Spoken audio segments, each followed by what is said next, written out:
10 வருஷத்துக்கு முன்னால 12 வருஷத்துக்கு முன்னால எதிர்க்கட்சியாக இருந்த பொழுது மரியாதைக்குரிய பாஜகவின் தலைவர் சுஷ்மா ஸ்வராஜ் அவர்கள் சொன்னார்கள், டாலருக்கு நிகரான இந்திய ரூபாயின் மதிப்பு 58 60 ரூபாயாக வீழ்ந்த பொழுது இந்திய மானமே போய்விட்டது என்று நாடாளுமன்றத்தில் அவ்வளவு பெரிய போராட்டத்தை நடத்தினார்.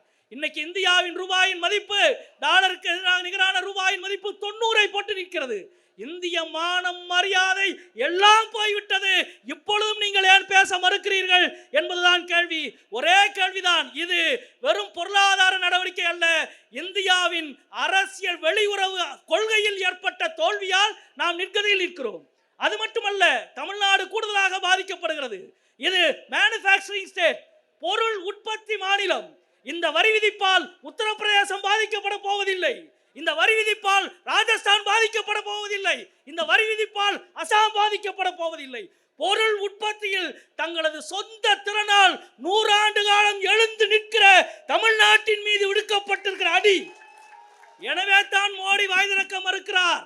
எனவே தான் மோடி பேச மறுக்கிறார். ஒரு பக்கம் அவருக்கு ட்ரம்பின் மீது பயம், இன்னொரு பக்கம் தமிழ்நாட்டின் மீது பயம். 2 பயத்துக்கும் நடுவில் இருக்கிற ஒருவருக்கு எதிராக துணிந்து நிற்போம். நமக்கான உரிமையை, நம் தொழிலை மீட்கும் வரை இந்த அரசினுடைய பொருளாதார கொள்கை, வெளியுறவு கொள்கையின் தோல்விதான் இவ்வளவு பெரிய நஷ்டத்துக்கு காரணம்.